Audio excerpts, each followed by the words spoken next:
Mela, qiegħed ma' l-avukat Dragonesi, qiegħed hawnhekk ġal post tiegħu ġa Sqallija fejn qed jagħmel ċentru jispjegalna tal-yoga, għandna ċans biex fiċċi wkoll tagħmel isu promotion ħajdu hekk, però huwa post qiegħed fih bħalissa spettakolari, tħossok relaxed, karozzi ma tisma'hom kien.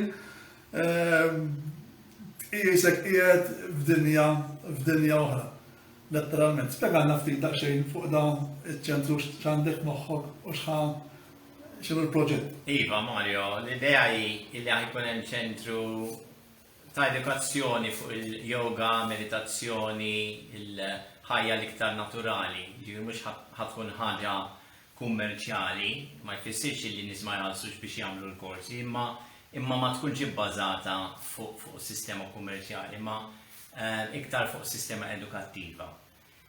Biex in-nies jkunu jistgħu jiltaqgħu ma' xulxin u jagħmlu korsi fuq il-yoga, fuq il-meditation, fuq affarijiet oħra li huma relatati.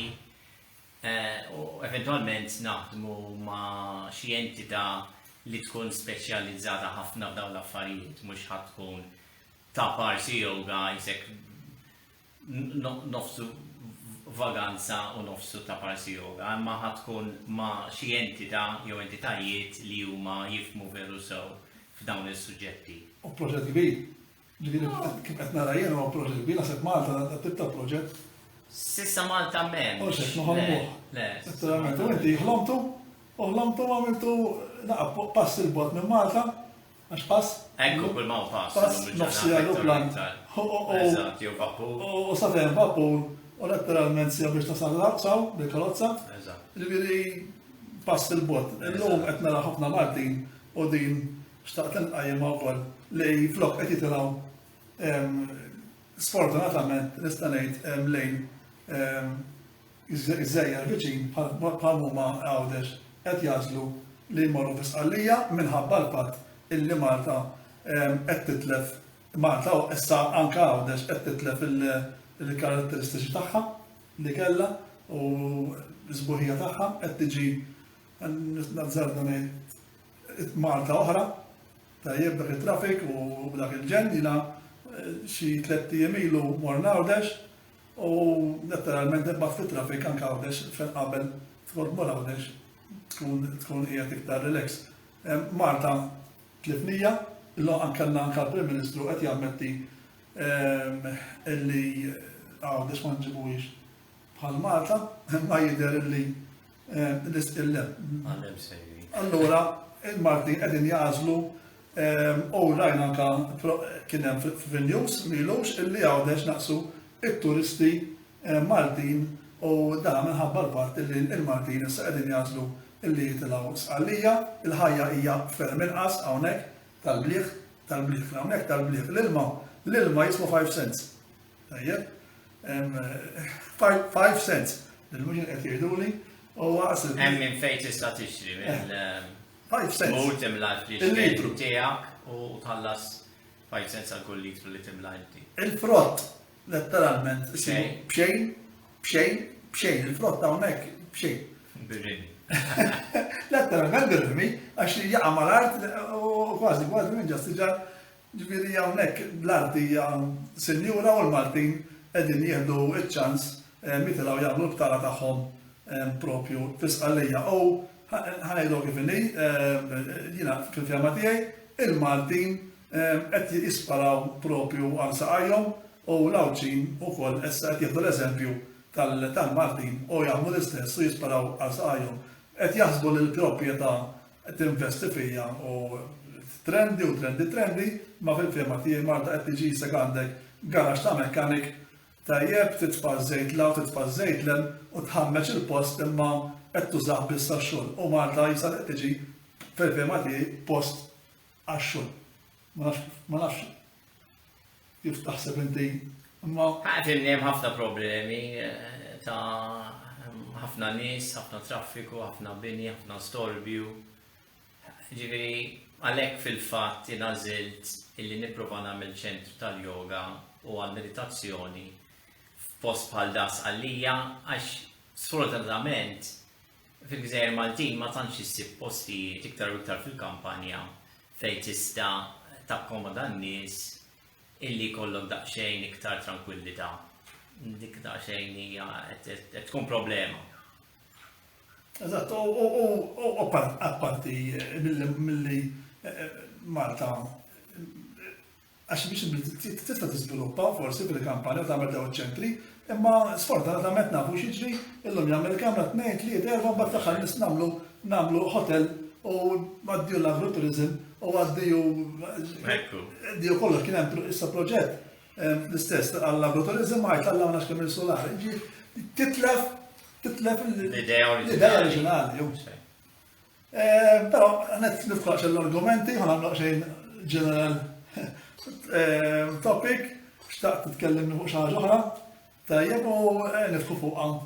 Tajjeb u naraw nagħmlu daqsxejn dibattitu jew inkella skambju ta' idea. Ija ċerti affarijiet. Iva, allum xtaqt nifoka Mario fuq is-suġġett ta' forsi min jaf l-artikli li kont nikteb jien fuq il-Times m'għadniex nibattilhom artikli f'dan l-istadju. Sfortunatament hemm wis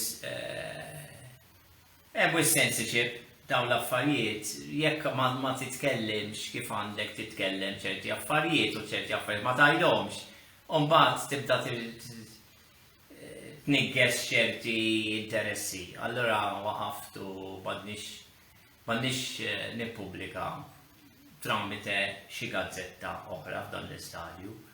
Għandi ħafna background fuq dak li jissejjaħ il-politika globali, il-politika internazzjonali, mhux għal-Gżejjer ta' Maltin biss. Ix-xena internazzjonali, dak li jissejjaħ il-ġeopolitika, il-politika tad-dinja. Dan huwa suġġett favorit tiegħi li għamilt ħafna snin nagħmel riċerka fuqha, ovvjament il-background tiegħi huwa legali, anke fuq liġi internazzjonali, affarijiet barranin għandhom effetti legali wkoll u nħobb ukoll nagħmel ħafna riċerka fuq l-istorja ħalli inti tkun għax ma qatt ma tista' tifhem il-preżent jekk inti m'għandekx il-pedamenti ta' minn fejn inti ġej. Jew inti jew għall-inqas is-suġġett li qed tipprova tittakilja. Għax is-suġġetti tal-lum ma twildux il-bieraħ, twildu 100 sen ilu, 200 sen ilu, anke 1000 sen ilu, 2000 sen ilu. Aħna frott tal-istorja. Mhux hekk, ekku. Mela inti biex tifhem il-preżent, tifhem anke l-istorja. Mela ix-xena internazzjonali u x-xena anke storika. U llum xtaqt nafsu, forsi bħala by way of introduction, is-suġġett ta' kif hemm ħafna nies li jisaqsu min jekk hemm nies li qed jikkontrollaw id-dinja. U fuq di rrid nipprova nitkellem. Interessanti x'għamlu jgħidilha conspiracy theorist. Eżatt, u naslu għalli għalik ukoll. Dik hija parti naħseb tal-programm tal-lum by way of introduction. Sfortunatament, fl-opinjoni tiegħi, mhux tiegħi biss ta' ħafna nies li qegħdin jagħmlu riċerki kif ili nagħmel dawn l-aħħar 30 sena. U kif nistgħu naraw bajnejna fuq ħafna affarijiet. Hemm ħafna korruzzjoni fid-dinja. Aħna minn hemm irridu nibdew.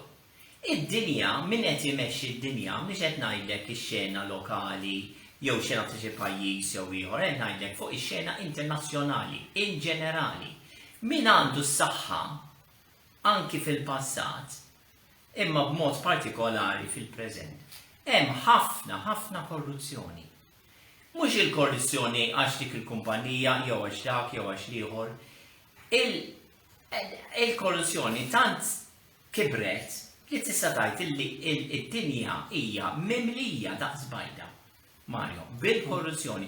Dika trid tkun il-puntu di partenza għal dibattitu, kwalunkwe dibattitu biex inti tipprova tifhem kwalunkwe suġġett ta' affarijiet internazzjonali. U meta ngħidu hemm ħafna korruzzjoni għax hemm ħafna mafja. U mhux mafja ta' pajjiż wieħed jew tnejn, mafja globali. Ara kemm ilhom jitkellmu fuq il-kelma globalizzazzjoni. ċerti prodotti, tista' tixtrihom id-dinja kollha, ċerti supermarkets, tara supermarket chains f'ħafna pajjiżi, globalizzazzjoni. Imma anke l-mafja globalizzata, Mario, il-mafja saret globalizzata.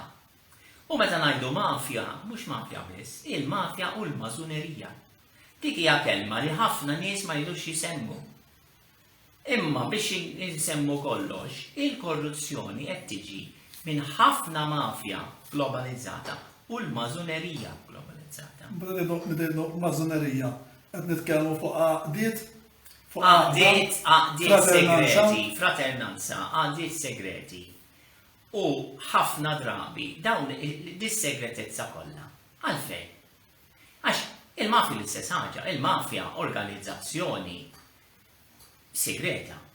Għax dawn ma jridux jitkellmu x'qegħdin jagħmlu, x'ħajamlu. Dawn bejniethom biss jitkellmu, mhux għad-dinja. Jiġifieri il-ħalleel jipprova joħroġ bil-lejl.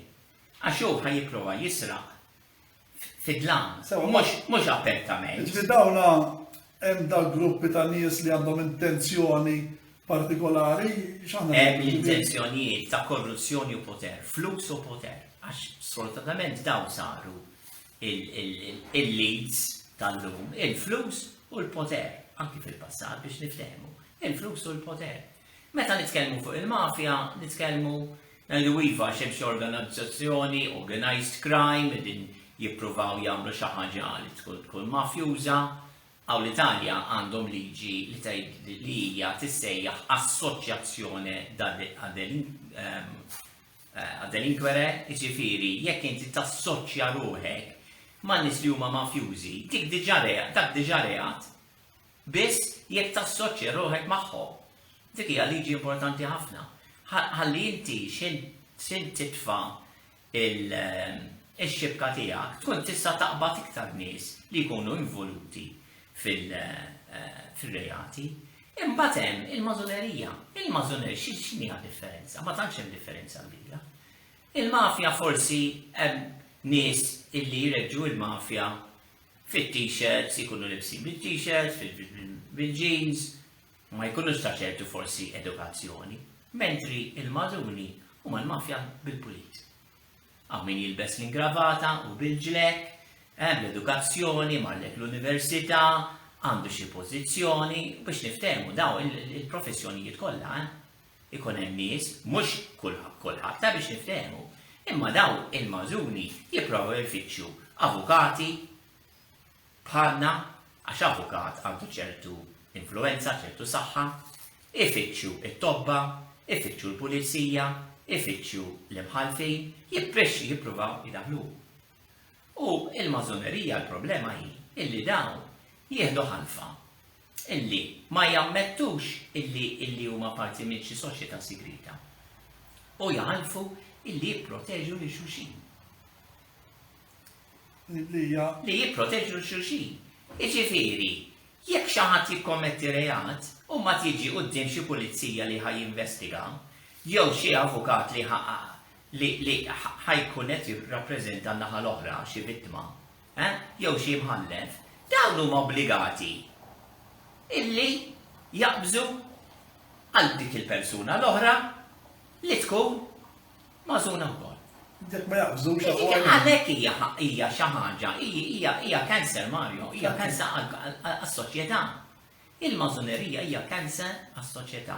Kif inhi kanser għas-soċjetà il-mafja. Dawn sfortunatament huma ħobs u sikkina. Għax jgħinu xulxin. Issa, is-suġġett tal-lum mhijiex tal-mafja. Qed tfakkarni f'xi ħaġa qed titkellem hekk sekonda. Illa għaliex qisek jiena qed inxabbaħ partit politiku kif jaħdem il-partit politiku ministru jagħti l-ieħor jagħti l-ieħor u jisa forma fl-istess ħin ta' mażunerija. Ifhem inti tiftaħ anglu ġdid, tifhimni. L-importanza fid-demokrazija hija t-trasparenza. Jekk m'għandekx trasparenza, issa tkunx f'xi kumpanija, tkun xi għaqda ta' parsi volontarja jew filantropika, tkunx xi ħaġa oħra, jew xi soċjetà segreta bħal Mażuni, jew xi partit politiku, jekk inti ma taġixxix bit-trasparenza, jiġifieri inti għandek il-faħam miblu. Mela inti qed tipprova segwi xi aġenda wara l-kwinti. Biex ma jidrux, biex xerti, u iva ma tantx taqt nidħol f'affarijiet ta' partiti u politiċi. Titwassal ħaġa. Ija, wiesa ħafna. Anke partit jista' jaġixxi b'tali mod li hemm ħafna segretezza. Jew wieħed ikopri lil ieħor. Għax naraw fuq bil-level il-televizjoni, naraw il-televizjoni ta' partit, u il-televizjoni ta' partit ieħor, daw jaħbu l-dawn, daw jaħbu l-ieħor, hija fratellanza. Jista' jagħti il-każ, il-fratellanzi kullimkien jsibu. Ġifieri kollox istima. Anke fis-soċjetà ċivili, anke mal-NGOs. Jiġifieri din hija problema, anke bejn avukati stess, tista' tgħid, anke bejn it-tobba stess, tista' tgħid. Jiġifieri kullimkien ħassib dawn il-problemi, jew ta' fratellanza, nuqqas ta' trasparenza, moħħhom biex jippruvaw jippuxxjaw l-aġenda tagħhom illi x'aktarx dejjem tkun l-aġenda għall-poter u għall-flus. Dik hija l-problema. Imma is-suġġett tal-lum partikolarment li noqogħdu nitkellmu fuq il-mafja u l-mażonerija, imma illi nistabbilixxu illi dawn jeżistu u għandhom ħafna poter fid-dinja. Għax is-suġġett li xtaqt nitkellem fuq nindirizzaw din il-mistoqsija. Hekk hemmx nies li din jikkontrollaw id-dinja jew le. U inti semmejtaha mhux inti tibda titkellem fuq affarijiet hekk jaqbżu fuqek jidhru għax inti conspiracy theorist ħafna ħmerijiet. U dik naslu għaliha. Mela ħanieħdu pass lura Mario. Ħanibdew kif għadna fil-bidu. Nibdew minn fejn ġejna, nibdew mill-istorja. Aħna nafu mill-istorja. Minn 6,000, 7,000 sen ilu, minn meta bdejna nirrikordjaw l-istorja, għax ovvjament Konna nirrikordjawha, imma ma ġara xi ħaġa. Kollox eżatt. Dawn l-aħħar eluf ta' snin. Sa 70 sen ilu dejjem kellna ix-xena ta' min kienet jipprova jikkontrolla id-dinja. Issa jew kienu il-Babilonja, l-Eġizzjani, ir-Rumani, il-Grigi taħt Alessandru l-Kbir. Ir-Rumani għamlu iktar minn 1000 sena. Mbagħad minn hemm kellek ir-rajs tal-Portugal u tal-Ispanja li mbagħad skoprew l-Amerika u komplow iwessu l-imperu tagħhom. U mbagħad bil-mod ġew l-imperi Franċiżi u Ingliżi li bejniethom tista' tgħid qasmu kważi d-dinja kollha. Jiġifieri mbagħad ġejna gwerra dinjija kontra l-Ġappun, kontra l-Ġermanja, illi il-pajjiżi tal-punent kienu qegħdin jgħidu dawn iridu jikkontrollaw id-dinja. Jiġifieri diġà kien hemm imperi kbar bħal Franċiżi u l-Ingliżi. U mbagħad kien hemm min rrid jagħmel imperu tiegħu stess, l-imperu tal-Ġermanja, l-imperu tal-Ġappun, eċetera, eċetera. Jiġifieri sa 70 sen ilu, minn 7,000 sen ilu jew 6,000 sen ilu, sa 70 sen ilu dejjem l-istorja illi kien hemm min kienet jipprova jikkontrolla d-dinja. Dejjem. Mela aħna l-ewwel nett, qabel ma nirrispondu jekk hemmx nies li qed jippruvaw jikkontrollaw id-dinja. Insaqsu, issa tbiddilna wara 7,000 sena kombinazzjoni daw l-aħħar 70 sena biss ma' ħadd li qed jipprova jikkontrolla d-dinja minn hemm trid tibda. Għalhekk hija tant importanti l-istorja, Mario. Għax min ma jkunx jaf ċerti dettalji tal-istorja u jew forsi jkun studjom u jinsa ma jieħux il-perspettiva kif għandu joħodha. Inti trid tieħu l-perspettiva. Fl-istorja tal-bniedem dejjem kien hemm min kienet jikkontrolla d-dinja. Mela, issa wasalna f'eċċezzjoni dawn l-aħħar 70 sena jew le. Ma naħsebx. Minn hemm trid tibda. Ma naħsebx u kellna diversi presidenti li Amerikani fost l-oħrajn li dejjem tkellmu anke li jridu jwaffqu dal-famuż New World Order, per eżempju. Ma forsi din niġru. Forsi din niġru. Però dejjem kien hemm li rrid jiena nagħmel impożizzjoni tiegħi tal-kultura tiegħi fuq iġmus l-oħra. Ġifieri naħseb Imma naħseb qed niġru għax aħjar nibnu fuq dak li hemm fuq dak li huwa ċert. all right. Ibni fuq dak li huwa ċert. U mbagħad minn hemm tibda tiftaħ. So, Li huwa ċert huwa illi hemm dak il-fenomenu illi jissejjaħ globalizzazzjoni. Issa, xi tfisser għax forsi hawn ħafna nies illi ma jkunux jafu eżattament xi tfisser. Globalizzazzjoni huwa tip ta' imperjaliżmu. Għax, mela, sa ftit snin ilu konna nafu li kien hemm l-imperjaliżmu, kien hemm l-imperi. So. Aħna il-Maltin, aħna konna kolonja tal-Ingliżi, 164 sena. Qabel, ovvjament, konna kolonja tal-Kavallieri u sebaw daram taħt l-Ispanjoli, eċetera, eċetera. Iġifieri, aħna ġejjin minn passat kolonjalista. Mela, ma nistax ngħidu daw ma nafu xejn bihom, għax dik l-istorja tagħna aħna konna kolonja. Konna parti ta' imperu. X'kien ifisser? Illi l-Ingliżi, fil-każ dan l-Ingliżi taw kienu l-Ġappuniżi jew Franċiżi, fil-każ tagħna kienu Ingliżi. Ġew, għalu isma' aħna niddeċidu. Aħna fuq l-affarijiet importanti aħna niddeċidu, ma xejn konna kwestjoni ta' kultura jew kollha ta' dak kien il-kolonjaliżmu li jiġi xi ħadd li jaħkem li jiggverna u jgħid deċiżjonijiet jien noħodhom u għandi l-armata tiegħi min jitneffes noħroġ bl-armata u mbagħad naraw x'hemm mhux m'hemmx. Jiġifieri il-kolonjaliżmu minn hemm beda. Jekk tara l-Imperu Ingliż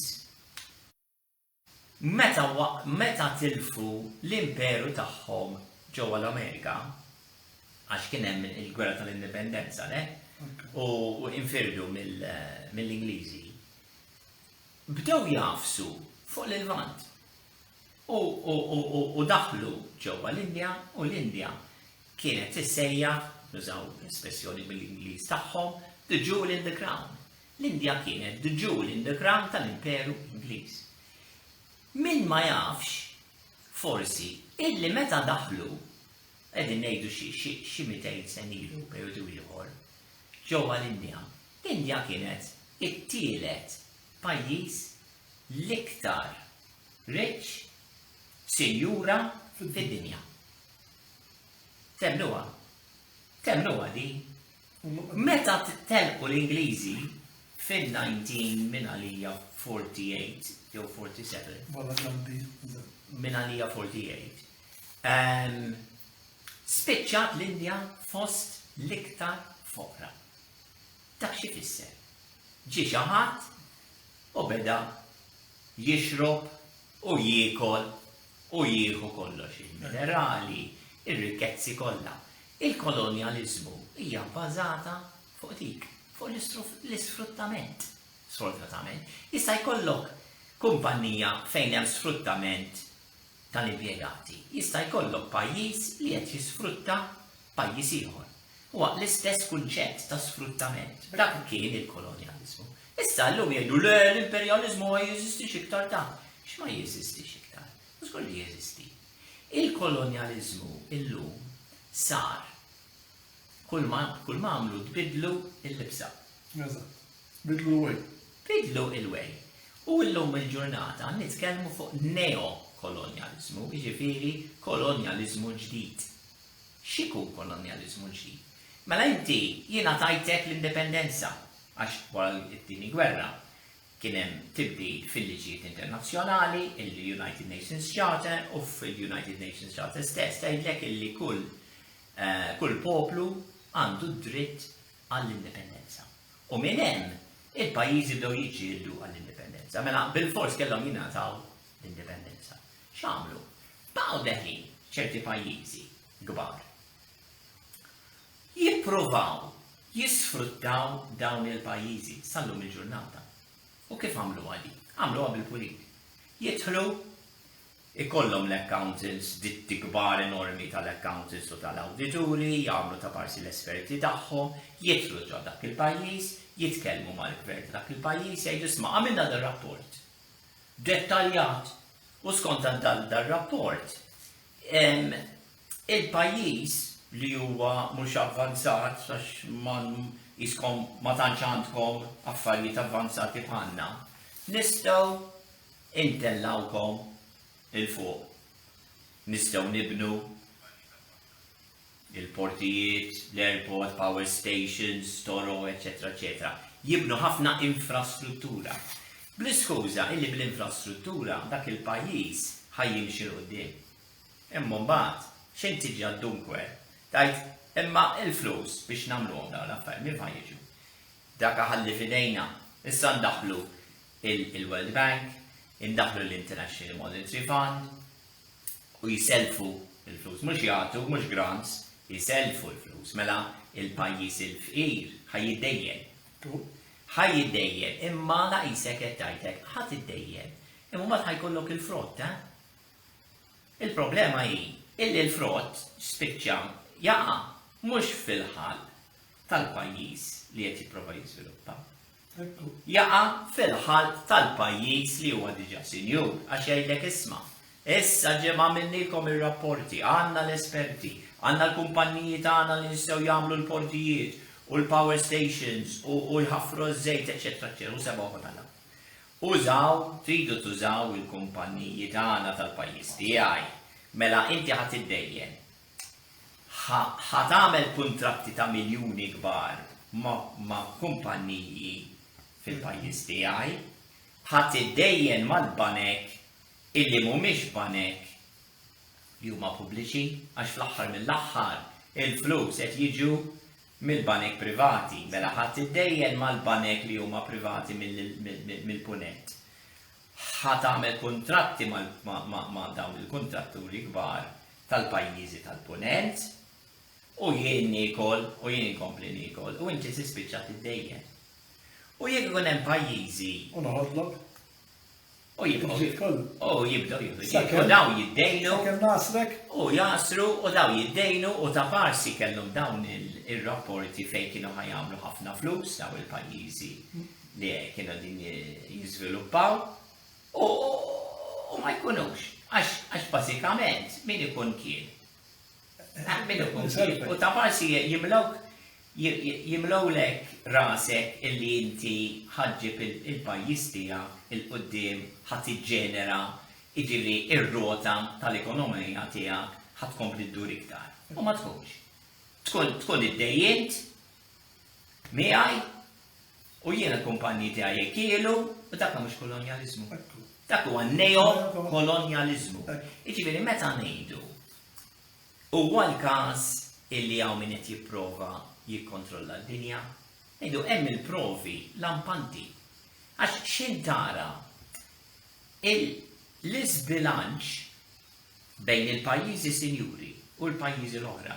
U trid tara min qed jikkontrolla l-banek, min qed jikkontrolla il-kumpaniji taż-żejt, il-kumpaniji l-oħra, eċetera, eċetera. Kollha qegħdin fl-istess pajjiżi. Għax anke pereżempju l-Afrika hija sinjura ħafna fir-riżorsi, imma r-riżorsi intellaħħom jien.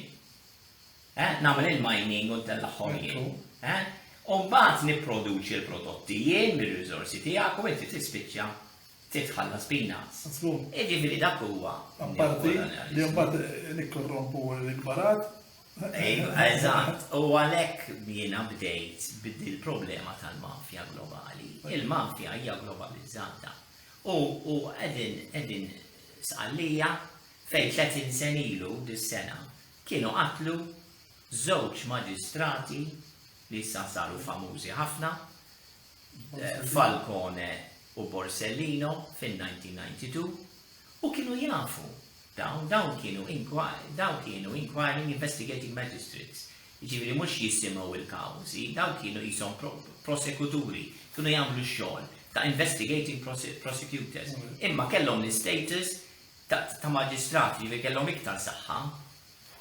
U kienu jafu illi l-mafja ma kienet ċetti jaqaf mal-mafja lokali sqallija, imma kienet titla saruma ġifieri fil-kurituri tal-poter biex niftehmu mhux xi triq ir-Ruma. Ġifieri dik hija l-problema kienu jafu illi kien ħafna problema tal-mażonerija u spiċċaw qatluhom. Ġina mhux affarijiet li qed jien, mhux affarijiet ta' teoriji wild series u conspiracy theories, dawn huma nies li kienu jinvestigaw li diġà kienu jafu dawn l-affarijiet u din nitkellmu 30 sen ilu u spiċċaw qatluhom. Ġifieri, u żgur li hemm ħafna interessi kbar Mario, ħafna korruzzjoni. Għax jekk jiġu biex jipprovaw jisfruttaw pajjiż inqas sinjur. U il-gvern iżom sot u jgħid isma' rajtom ir-rapporti tagħkom, imma għandi ħafna mistoqsijiet għax l-ewwel qed ħan niddejnu. U hekk, u ħan nużaw il-kumpanji tiegħek tagħkom. U mhix fidili, x'jagħmlu? Jippruvaw jikkorrompuhom. Jippruvaw jikkorrompuhom.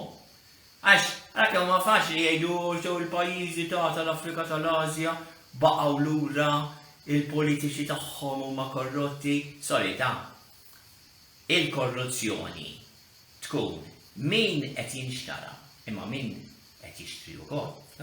Min qed ixaħmek huwa korrott ukoll u min qed ixaħħam. Mhux minnu ġej mill-pajjiżi tal-punent, mela ma nqogħdux nagħmluha tal-Halloween li aħna pajjiżi demokratiċi li jaħasra tal-Afrika kollha korrotti. Għax jekk daw jinxtraw minn xi ħadd ieħor. Mhux hekk. U għalhekk il-problema tal-immigrazzjoni qed ikollna il-problema fl-Ewropa u sfortunatament Malta għax dawn qed jaħarbu minn hemm għax il-pajjiż tagħhom huwa proprju pajjiż inkisser. Imma kisruh mhux biss il-leaders tagħhom, imma huwa il-punent li kisser. Bil-neokolonializmu. Il-neokolonializmu huwa fatt. Jeżisti, jiġifieri spjegajna x'inhu il-neokolonializmu. Ma jfissirx li inti m'għandekx il-parlament tiegħek, m'għandekx il-president tiegħek. Le, spjegajna il-neokolonializmu kif jirnexxielhom dawn idawru pajjiż, jikkorrompu pajjiż u jasruhom kif l-Imperu Ingliż kien għasar l-Indja. L-istess ħaġa, imma dawn qegħdin jasruhom bil-pulit, issa mhux bl-armata, bil-pulit.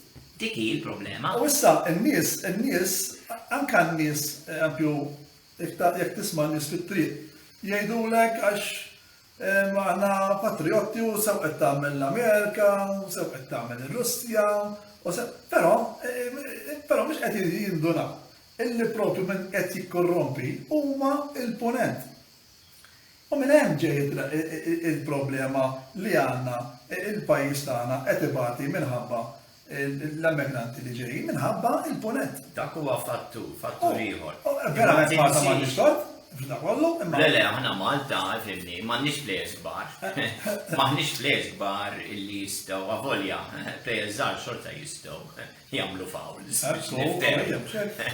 Imma hemm fawl u hemm fawl x'hekk.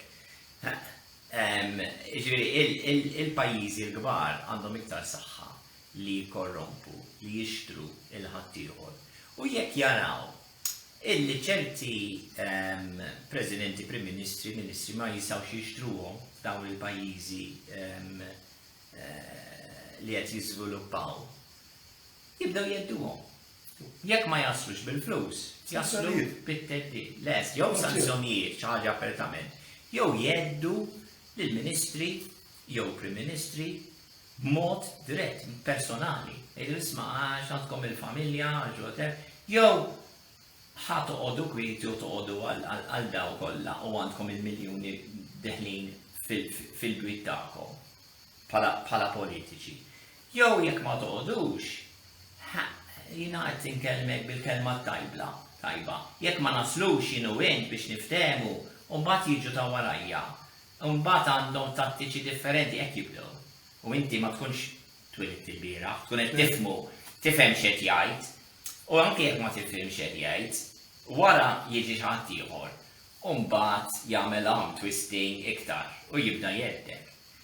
Jekk jara li ma jinexxilux, anke joqtluhom. Il-President ma niftakarx l-isem, imma kien hemm il-President ta' Panama. Ħafna snin ilu. Il-Panama għandhom il-Panama Canal, dik hija importanti immens għal kummerċ tal-pajjiż tad-dinja kollha. U l-Amerikani, l-Istati Uniti ġifieri, rridu jieħdu l-kontroll ta' Panama Canal. Tantu hekk illi il-pajjiż tal-Panama lanqas biss kienet teżisti. Għax qabel il-Panama kienet tagħmel parti mill-Kolombja. Jiġri din ara kemm ilha ġejja min jipprova jistudja l-istorja. biex joħduha mill-Kolombja, waslu biex jaqtaw żona kbira u għamluha pajjiż.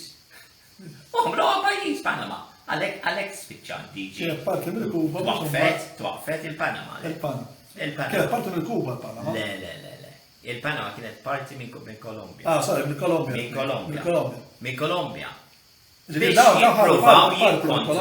jippruvaw jikkontrollaw il-pajjiż il-ġdid li kien li waqfu. Għamlu l-istess ħaġa fl-Afrika, fil-Sudan. South Sudan, North Sudan, l-istess ħaġa għamlu, l-istess ħaġa. L-lum il-North u South Sudan. Ġifieri firdu il-pajjiż biex jippruvaw jikkontrollaw dik iż-żona tal-pajjiż ġdid li kombinazzjoni jiż-żejt kollu li hemm fis-Sudan, dik il-parti, ovvjament, mhux il-parti li rilaxxaw, kombinazzjoni. Issa fil-każ ta' Kolombja, Panama kombinazzjoni kien hemm il-kanal.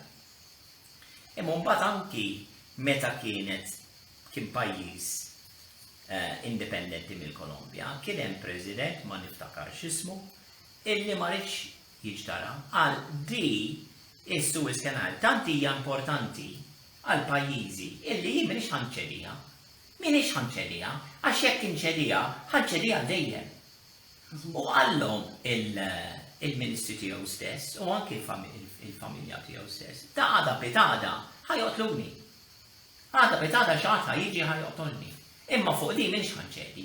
Għax jekk ħanċedi di ħanbeħ il-fidda u d-deb ta' pajjiżi. Jekk ħan nirrilaxxa il-kontroll tas-Suez Canal. U kif antiċipaw spiċċa ħażin kif spiċċaw il-maġistrati Falcone Borsellino għaw l-isqallija. Għatma naqbdu naturalment. Ma naħsibx li naqbdu, di oħra. Issa nistgħu forsi naslu f'parti oħra tas-suġġett. Xejn tibda titkellem fuq dawn l-affarijiet? Ħafna nies minflok ikomplu l-argument, jew jippruvaw jisibu risposti għal mistoqsijiet tiegħek. Kif nagħmlu aħna, l-avukati l-qorti, jekk għandek il-kontroparti naħa l-oħra jippreżentaw il-każ tagħhom, inti li rwol tiegħek bħal avukat illi tagħmel kontroeżami tax-xita tagħhom, illi tara x'dokumenti ppreżentaw u tipprova tara jekk hemm xi problemi f'dak id-dokumenti mhumiex follows, eccetera, eccetera, jekk kien hemm xi coercion biex ħadd jiffirma u tagħmel kontroeżami tax-xhieda tagħhom. L-irwol tal-avukat mhux illi inti titfa' teorija u tgħid li imħallef isma' sur imħallef, jien għandi t-teorija dawk għandhom żball, jien għandi raġuni t-teorija tiegħi hekk u hekk u timur tipperswadih. Imħallef jgħid mela morna jew. Inti ħadd l-avukat ma jħorx bit-teoriji, l-avukat jagħmellek il-kontrollami. Ħalli jwaqqalek jekk huwa kapaċi, iwaqqalek il-taparsi provi tiegħek. U aħna l-irwol tal-investigaturi tkunx avukat, prosekutur, maġistrat li huwa inquiring magistrate, investigative journalist li aqqas biss jeżistu llum il-ġurnata, Alla birek, għax il-medja dik storja oħra. Investigative journalism ħadd ma jagħmel investigation. X'inhu huwa l-irwol ta' dawn l-investigaturi, il-pulizija, eċetera, eċetera? Biex jinvestigaw, jisaqsu, narawhom fuq il-programmi, jiena detective Vittali, l-importanza saqsik xi mistoqsijiet għax qed nindaga fuq xi rejat, narawhom fuq it-television dawn kuljum, dik il-kaxxa tal-taħsil tal-moħ, tal-imħuħ, tal-television, naraw ħafna programmi. U l-investigators, mux bil-mistoqsijiet. Mela għaliex inti meta issaqsi mistoqsijiet, minn flok jirrispondu, jibdew jajruk. Jajruk għax inti conspiracy theorist, għax inti anti-vaxxer, għax inti anti-dik, għax inti anti-dak, jew għax inti eccetera, eccetera. Jekk inti għandek mistoqsijiet, kif? U ma jtuk spazju. Ma jtuk spazju. Jaqtawlek minn Jaqtawlek. Ħaslek minn fuq il-Facebook, ħaslek minn fuq il-media, ħaslek minn fuq il-gazzetti, ma jtik spazju tijak la, ma jtik spazju tijak le. Għal dik rrit nasal. Illi jiena qatt ma ngħid li l-ħadd emnu dak li qed ngħid jien. Qatt ma ngħidha. Jiena ngħid, nista' nesprimi opinjoni. Imma l-iktar ħaġa ta' pariri li nista' nagħti lin-nies mhux li jemnu li qed ngħid jien, anzi, ngħid isma' tafdawx. Tafdawx u temnux. La lili. U laqqas il-ħadd ieħor. Saqsu id-domandi kif nagħmlu aħna l-avukati meta nagħmlu kontroeżami ma' xi xut tan-naħa l-oħra illi mingħajr dak ix-xhur mhux ħajjieħu l-kawża u nagħmlulu kontroeżami. Mhux noħorġu b'ħafna teoriji. Kontroeżami ġifieri nsaqsuhom id-domandi. Hekk aħna irridu nittrejnjaw in-nies. Mhux li jemmlu dak li qed jgħid l-avukat Rogonesi jew Mario Camilleri, jisaqsu ma jafdawx. Tafdawx. U għalhekk jiena bdejt Mario llum id-dinja sfortunatament hija korrottissima. Hawn korruzzjoni sfaċċata enormi fid-dinja. Dik kienet il-punto di partenza tal-lum. Id-dinja hawn ħafna korruzzjoni. Mela allura, x'qegħdin ngħidu? Tafdawx. Jekk hawn ħafna korruzzjoni, tafdawx. Anki fuq xena internazzjonali, xin taqraw fuq il-gazzetti, fuq il-television, għax dak iwa dak għandu raġun, għax dak għandu tort. Ħafna ħmerijiet, tafdawx, issaqsu. U saqsu l-mistoqsijiet u għamlu riċerka tagħkom. U tqogħdux tibżgħu min jiġi jgħajjar. Għax jibdew jgħajrukom, conspiracy theories biex jalqukom ħalkom, għax ma jridux illi inti saqsi mistoqsijiet. Issa, xtaqt naqa' fuq il-kliem conspiracy theory. Min fejn ġew da? Għax il-nies jafuhom di, m'hawnx kelma bil-Malti, Italjani jużaw il-kelma komplottisti, komplottista, nistgħu nużaw dik il-kelma wkoll għax aħna l-Maltin nieħdu xi ħaġa kelma mill-Ingliż, xi kelma mill-Taljan. Jiġifieri il-komplottisti, il-conspiracy theories, min fejn ġiet ismu. Mela għal min ma jafx, ħafna nies ma jistudjawx liġi, allura ċerti affarijiet forsi ma jkunux jafu. Il-kelma conspiracy xi tfisser? Il-kelma conspiracy hija kelma oħra għal kelma reat. Reat. Biss hemm differenza. Reat illi jinvolvi iktar minn persuna waħda. Jekk inti għandek reat, pereżempju jien ħalli qbad iddeċidejt ħan nidħol għandek u nisraqlek il-kelb li għandek id-dar. Bat jiet waħdi ma kellimt il-ħadd, ħadlek il-kelb, ħadlek il-kamera u dabbart rasi. Dak huwa reat. Imma dak mhux conspiracy, għax għamiltu waħdi. Malli jien qabbatt il-ċali, il-ħabib tiegħi, l-argument fit-tisjuż. Isma' tridu mmorru għand Mario, nieħdu l-kelb, jien nieħu l-kelb, inti toħodlu l-kamera, naqsmuhom, eċetera, eċetera. Dak huwa reat ukoll. Imma dak mhux reat, dak huwa conspiracy. Il-kelma hija conspiracy. Il-kelma tfisser reat. Reat conspiracy, il-kelma biss conspiracy. Reat li jinvolvi iktar minn persuna waħda. Jekk hemm tnejn jew iktar minn tnejn li ddeċidew jisirqu, joqtlu. Għalhekk komplottista?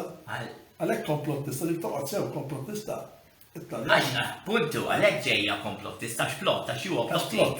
U bl-Ingliż huwa conspiring. Two or more persons conspire to commit a crime. Għalhekk il-kelma conspiracy u l-istess kif għattint fit-Taljan għax hemm komplotto tra le persone, no? Ekku. Għax hemm conspiracy bejn tnejn u jew iktar minn tnejn żewġ persuni. Mela għaliex il-medja, il-politiċi, daw kollha ma jsemmux l-ovvju. Għalfejn din jużaw il-kelma li tfisser bħal-reat. Mela dak huwa insult. Kull investigatur. Infatti qegħdin nittrattawhom bħala kriminali. Kull investigatur x'qed jagħmel?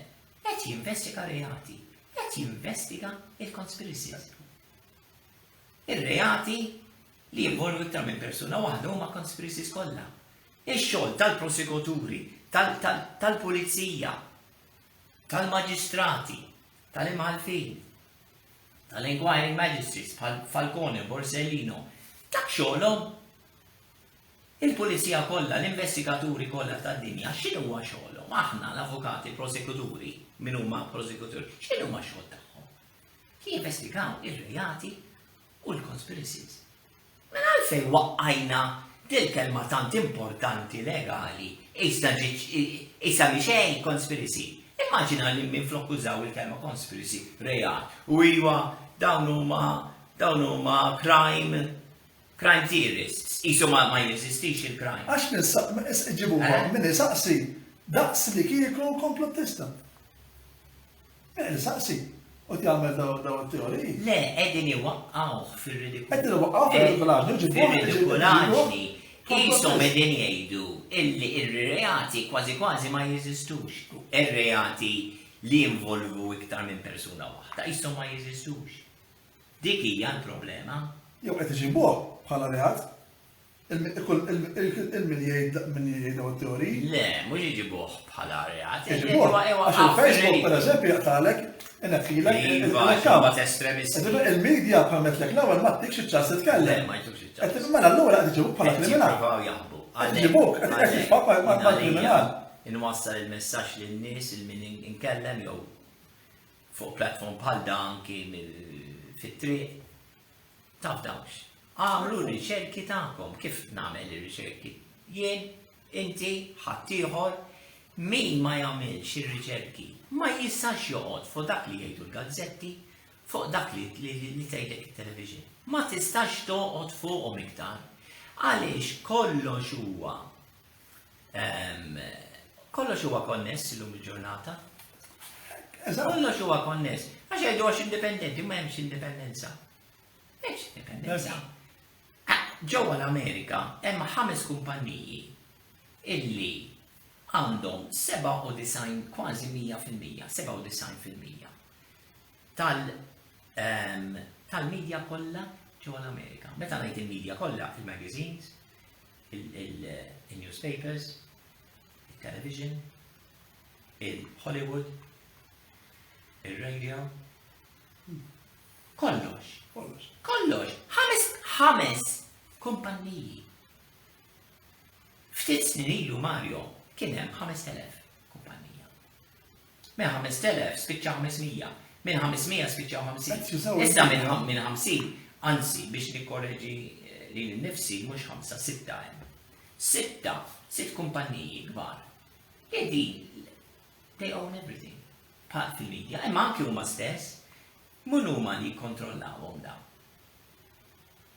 Per eżempju, CNN, Time Magazine, u Warner Brothers, CNN, Time Warner, 3 kumpanniji li ġew kollha flimkien, huma owned minn AT&T, li hija kumpanija enormi ta' telekomunikazzjoni, AT&T. U l-AT&T, min huwa l-owner tal-AT&T? Il-main shareholders tal-AT&T huma kumpanji oħra kbar, enormi, li huma investment companies, bħal per eżempju bil-BlackRock li għandha assi ta' xi $7 triljun, 7 triljuni, mhux biljuni. 7 triljuni. BlackRock u Vanguard l-istess ħaġa. 6 triljuni, 7 triljuni, bejniethom diġà għandhom xi 13 triljun. Dawn huma il-major shareholders tal-AT&T li huma l-owners ta' Time Warner, CNN, etc. U xejn tibda tara min għandu il-veru poter. Jekk aħna qabel konna din nitkellmu fuq kolonjaliżmu u neokolonjaliżmu u globalizzazzjoni li hija forma ta' neokolonjaliżmu.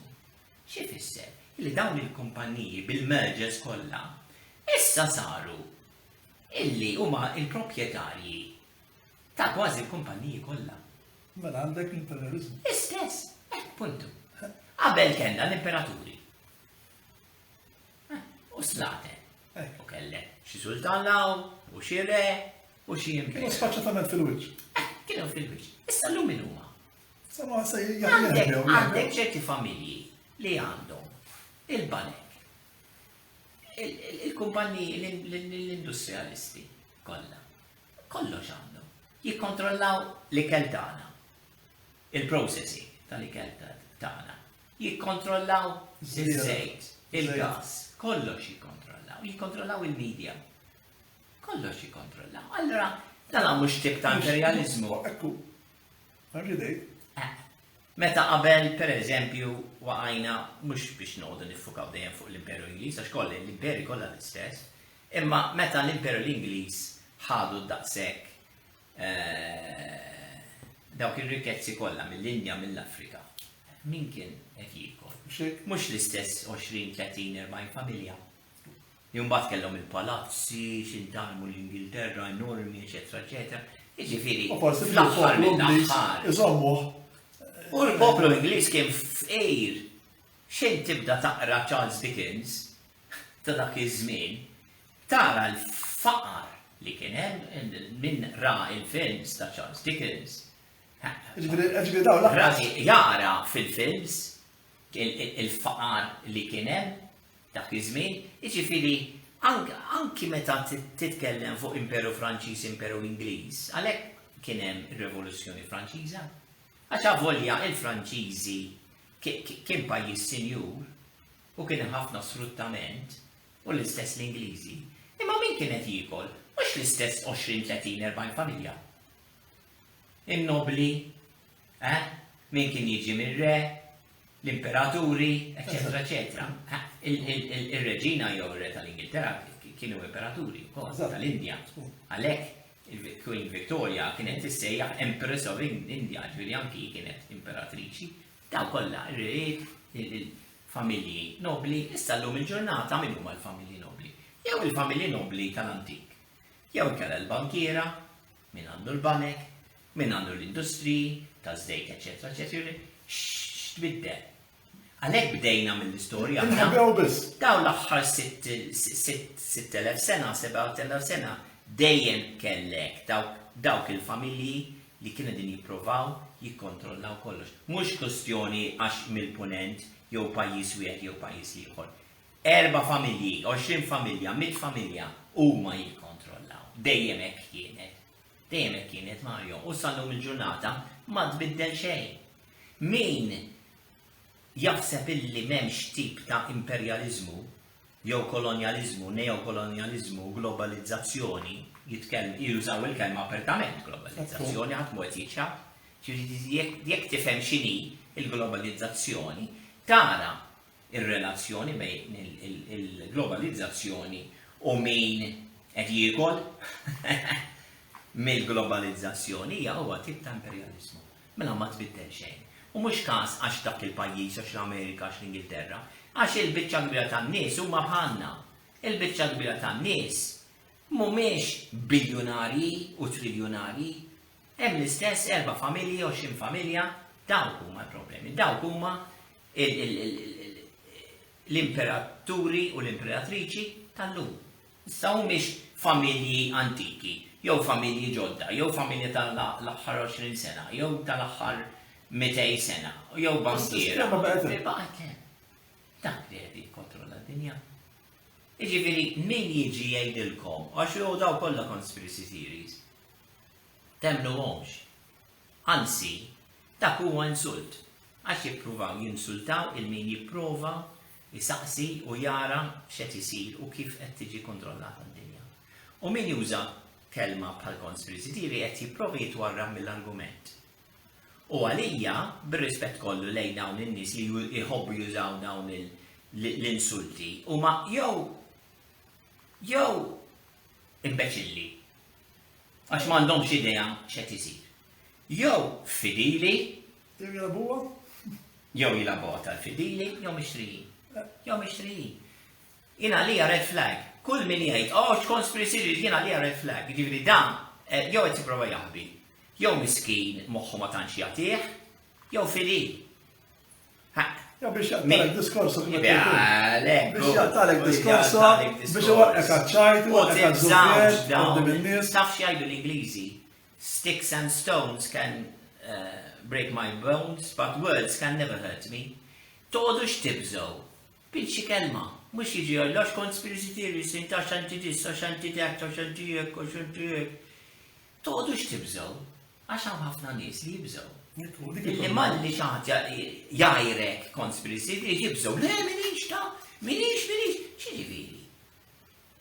Tħallex il-xaħat jajrek, juża klim u termini biex jajrek. Għaxak jfisser li mandux argument.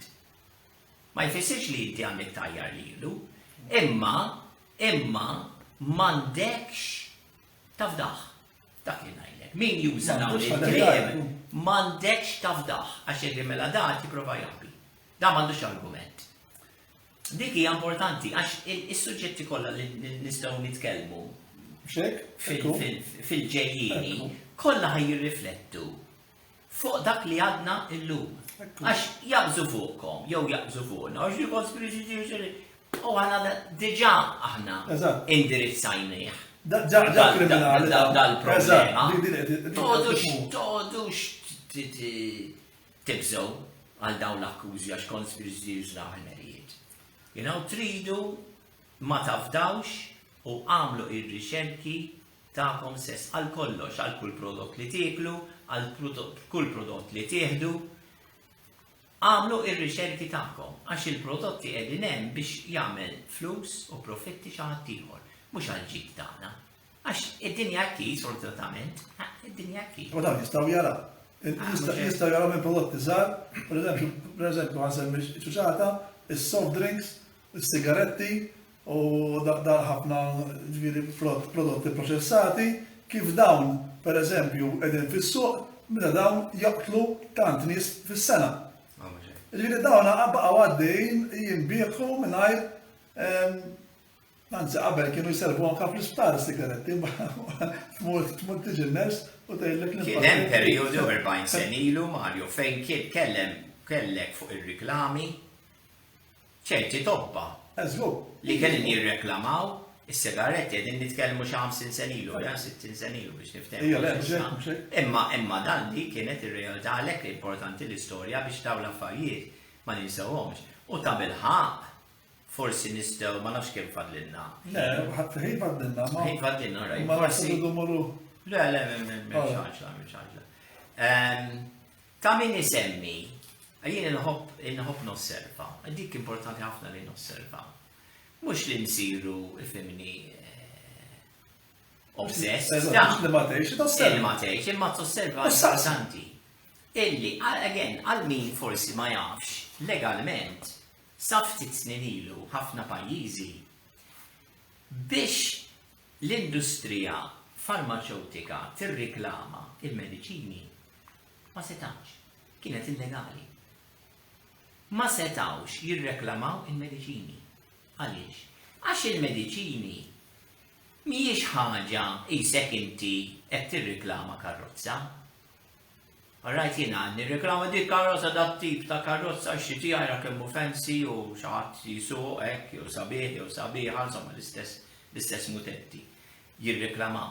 U mbagħad jien niddeċiedi ora ħanixtri l-karozza jew dik. Le, il-mediċini ħaġa lihom. Il-mediċini skont il-pariri li dettieħu mit-tobba. Mhux hekk dejjem nafuha. Għalhekk kien hemm liġi il-mediċini ma tistax tirriklamhom. Issa, biex ngħid kollox, ma nafx tbiddilx jew le Malta, rrid niċċekkja. Għax naf li Malta kellna din liġi, ma nafx għadix invigore jew le, rrid niċċekkja. Fuq din hemm xi dejta, interessanti. Fuq din hemm xi dejta. Għax din ta' min ngħidu illi ħafna argumentitti jaqbdu t-tobba u jibgħatuhom fimni kol tisnaw u sifu lem u jsifu lem biex mbagħad xi tikteb ir-riċetti. Xintifta. Dik hija korruzzjoni wkoll. Dik hija korruzzjoni fil-polis. Mhux kulħadd jagħmel tobba, hemm tobba u jien naf min jgħidlek lex min. Iva. Imma di interessanti ma għax fil-fatt il-liġijiet qegħdin hemm suppost biex jaqdu lin-nies, mhux biex jimponu fuqna, għan biex jipproteġuna suppost qegħdin hemm. Mela din liġi kienet hemm biex tipproteġi il-pazjent illi il-kumpanija ma tistax tirriklama. Hekk kienet. Ġewwa l-Italja ma dix hekk. Hemm liġijiet oħra naf li l-Ingilterra għandhom dik il-liġi illi t-tobba ma jistawx jgħidulek isma' ħuda l-prodott.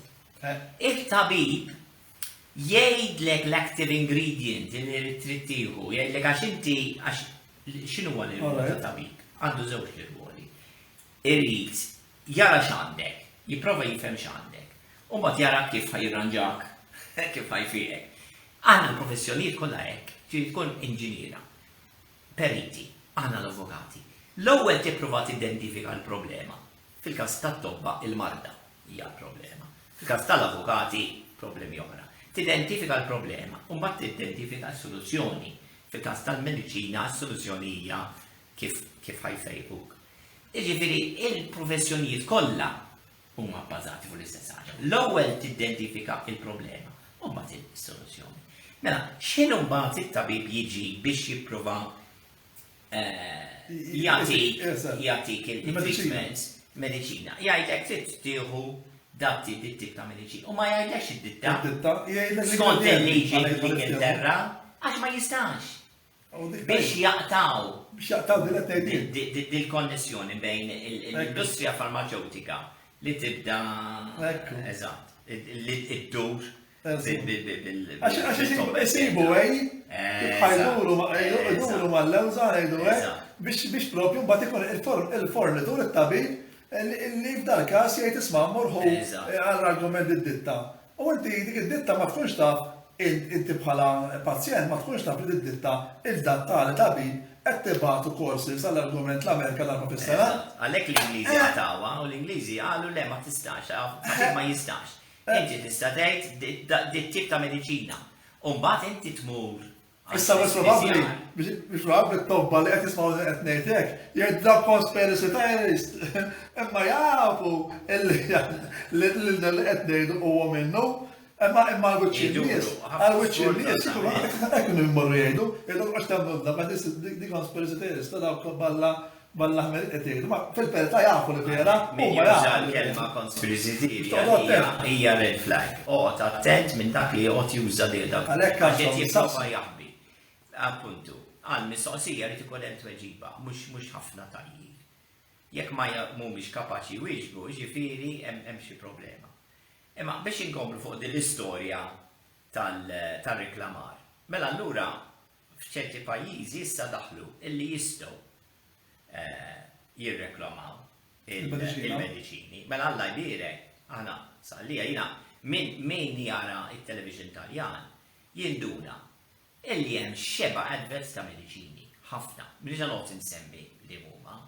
Imma hemm kumpanija waħda illi tibda painkillers, daw il-painkillers. Jgħidlek, jiena niftakar sentejn ilu, daw il-painkillers kemm tajbin u dejjem l-istess, illi il-reklam jibda, xaħad biex xigeddum sal-art, miskin, jew għax muġieħ, jew għax hekk, għax il-format tal-advers huwa dejjem l-istess. Mela ġissib xaħad miskin hekk, u mbagħad dik hija il-problema. Mbagħad is-soluzzjoni, dil-mediċina, ibellawhom dil-mediċina, u f'daqqa waħda kulħadd happy, kulħadd jaqbeż, ferħan, jitbissem, l-advers kollha hekk Alla jbierek. Imma ta' jisek meta għandek xi kanzunetta, inti tifhem għax id-doq għandek il-bridge, le? Il-bridge fil-kanzunetta, għandek il-bridge bejniethom dawn. X'inhu huwa l-bridge fil-reklamat? Jiġi xi ħadd bil-white coats, dan huwa attur ta' imma hu jagħmilha ta' avukat, jagħmilha ta' tabib, jgħidlek għax dal-prodott tajjeb, għax tajjeb għalhekk, taraf xi klinik, dak il-klinik, dak studio, dak mhux klinik, dak l-studio, dak qiegħed l-studio. U dak ta' parsi qed jilagħba ta' tabib. Dak mhu tabib, xejn dak huwa attur. Imma ara kif jaħdmu fuq l-imħuħ tan-nies. Inti x'in tara attur liebes ta' tabib fl-advert, inti tifhem illi dan huwa tabib reali, mhux attur. Dan mhux tabib reali. Dak huwa l-bridge biex iwasslek biex ibellalek dak il-prodott. Issa. Meta spjegazzjoni jekk tifhmuha hija spjegazzjoni perfetta din. Issa tifhmuha ma Jaslu, tajzek, tmur tmur biex tiprova taqbad buda, tiprova jaqdek u, dan l-istess ħaġa, tiprova jaqdek fil-reklam. Mela l-lajbierek, saftit snin ilu, laqqas biss setgħu jirreklamaw. Issa, ċerti pajjiżi tawhom il-permess, għax tajru dik il-liġi, tajruha. Imma dik il-liġi kellhom dak il-proviso illi xorta trid tgħidilhom lin-nies. Il-warnings biex jaqraw il-letteratura li tiġi, jaraw li mhumiex allerġiċi għal xi ħaġa niżla. Tiftakruhom dawn l-adverts? Tiftakruhom mela l-ewwel miskin dam jibgeddu muġieħ u mbagħad il-bridge xi ħadd bil-doctor's coat ta' Parsi Clinic għara kemmu tajjeb da, u mbagħad jaqbżu kollha ferħanin għax għara kemmu effettiv il-prodott. Kollox tajjeb. U mbagħad fl-aħħar tal-advert jimma taf kif jgħidlu jgħidlu gaz da għazbis tifimhom. Għax ovvjament da l-advert għal kull sekonda inti tħallas il-belli liri. Allura, mela, nowel l-advert tajjeb. Ġifieri l-speech tiegħu sabiħ biex kulħadd jifhem. Mbagħad dik il-biċċa, għodu li trid taqtaw l-ġismu għaraw il-ġismu kollu l-letteratura min jibati minn li maħna minn responsabli tant jibilaw il-kira għazbis tifimmu. Ma għara kollox maġġel għax ta' bil-fors. Issa, innotaw fuq il-programmi il-television Taljan. Laqqas bis jġibu għajta. Anke dik għataw. Għara dik kemmet tikber. Issa, hemm dil-kumpanija. Dejjem tirriklamu dawn il-painkillers. Sentejn ilu kellhom żewġ tipi ta' painkillers. Alright? Dik il-kaxxa ħamra u l-kaxxa ħadra l-argument. Issa Alla jbierek f'sentejn, issa għandhom xi sitta. Mela painkillers għandhom 6 prodotti. Issa mhux noqgħod nidħol fid-dettalji, ma ara kumpanija kif jaħdmu. Issa għada 6 prodotti ta' painkillers. Ħalli inti fil-medicine chest tiegħek mhux kaxxa waħda tixtri, għax issa jgħidlek għax inti għandek dat-tip ta' uġieħ, uża l-kaxxa l-orange. Jekk dik uża l-kaxxa blu, u l-kaxxa ħadra, u dik u dik, issa dan uġieħ Alla jbierek kollha differenti, kollha kaxxa żgur biex jibgħu iktar. Biex jibgħu iktar ara l-marketing. Imma l-ħelwa Mario illi laqqas biss issa din jgħidu għodu attenti għara ċesma anki dik Mela ġejna. Mill-istadju fejn laqqas biss setgħu jagħmlu reklamar. Issa jistgħu jagħmlu reklamar, kellhom bil-fors jagħmlu dik il-proviso għodu attenti għara ċesmu, dik neħħuha wkoll, jidħu bin-nies iġibu n-nies bil-doctor's coat, il-white coat ta' Parsi huma atturi. U għada pedada anki it-tobba ħajataw barra. Għaw di mhijiex conspiracy theory, min osservaw l-adverts tal-mediċini fuq it-Taljan. Issa kollha kombinazzjoni kollha kif għadna qabel. Il-Panama kombinazzjoni x'għandhom il-kanal. Jew, għadha kombinazzjonijiet, min jinvestiga? Prosekutur, pulizija, l-ewwel ħaġa li jgħidulek, aħna kombinazzjoni ma nemmnux fihom aħna. Ma nemmnux fihom. X'in tara kombinazzjoni tinvestiga. Mhux toqgħodx kombinazzjoni, tinvestiga. Kombinazzjoni il-kumpaniji kollha tal-mediċina mhux għataw biss, issa qegħdin jgħidu. Qabel laqas biss setgħu jirreklamaw, għax bil-fors tmur bir-riċetta tat-tabib għand l-ispiżjar. U mbagħad l-ispiżjar jgħidlek orrajt mela skont il-ġismu nistantik da jew nistantik dik. U mbagħad għandu l-obbligu jerġa' jfehmek. Jgħidlek isma' aqra sew il-kontenut li hemm fil-kaxxa. U jgħidlek id-dibati pereżempju mit-sokkor jew hekk jew inti sensittiv għall-istonku ħafna painkillers pereżempju ma nistax toħodhom jien ma noħodhomx. Għax jien għandi stonku sensittiv għal noqgħod attent ħafna x'tip ta' painkiller, anki tabib ngħidlu. Ngħidlu lejn nistgħu jgħidu mela aħjar hekk mill-flejk. U l-istess l-ispiżjar, dak li rwol tiegħu. Il-rwol tiegħu mhux li jgħidlek x'għandek tieħu, it-tabib għandu jgħidlek, imma osservaw ir-riklami. Issa din jgħidu ikkonsultaw mal-ispiżjar. Ikkonsultaw mal-ispiżjar. Araw x'jgħidulkom l-ispiżjar. Iżdu m'għadux jeżisti tabib biss. L-Italja. Għax Malta ma L-adverts fuq Italjan, min għadu jara television Taljan, osservaw. Ara kemm riklami. Jibda jsemmilek l-ispiżjar, b'rispett kollu lejn l-ispiżjar, ma mhux l-irwol tagħhom, dak huwa l-irwol tat-tabib. Alla kif daqqa waħda issa minflok jgħidlek isma' jkonsulta t-tabib tiegħek, jgħidlek ikkonsulta l-ispiżjar. Jien għalhekk nissol nosserva dawn l-affarijiet, nixrobhom nikollhom. Interessanti, għax nifirdu, l-ispiżjar mill-li kollu dik. Għax jiena inxom mill-il-bot, x'insom xaħġa tinten, mill-ewwel battat għalfejn issa daqqa ta' kollha din jgħidu ikkonsulta mal-ispiżjara u mhux mat-tobba. L-ispiżjar. Għax qegħdin jiffejżjaw. Għax mela issa din nistgħu nirreklamaw aħna, l-industrija farmaceutika qabel bil-fors, karta mit-tabib. Issa din nirreklamaw aħna. Issa din ngħidu, anzi, araw x'qegħdin jgħidu l-ispiżjara mhux it-tobba. U l-ispiżjara għadha pitada. Min huma dawn il-ħwienet? Dik hija parti mill-globalizzazzjoni. Għaliex l-industrija farmaceutika qed tixtri pharmaceutical chains mela ħajkollhom il-ħwienet tagħhom stess. Mela minflok daw il-manufacturers tal-mediċini ikunu min qiegħed fil-kummerċ fil-negozju fil-ħwienet jifhem mill-ewwel. Minflok ikollhom il-wholesale biss mill-fabbrika, ikollhom ir-retail ukoll mill-ħanut. Mela għandhom il-profit tal-wholesaler jew tal-manufacturer u l-profit ukoll tal-retailer. Għax qegħdin jixtru ħafna market chains għaw pharmaceutical chains. U żgur, u inti x'int tmur biex tixtri mediċina. Ħajbella għalek dak li jipproduċi hu. Mela, probabbilment ma jkunux daqshekk fidili illi ħajjistokja tal-kumpanija tiegħu stess li qed jipproduċi, probabbilment ħajżomm għażla ma mbagħad x'jagħmel. Il-prezz tal-competition tal-ieħor ikun €2 iktar minn dak li qed nimmanifatturu aħna bħala dik kumpanija farmaceutika.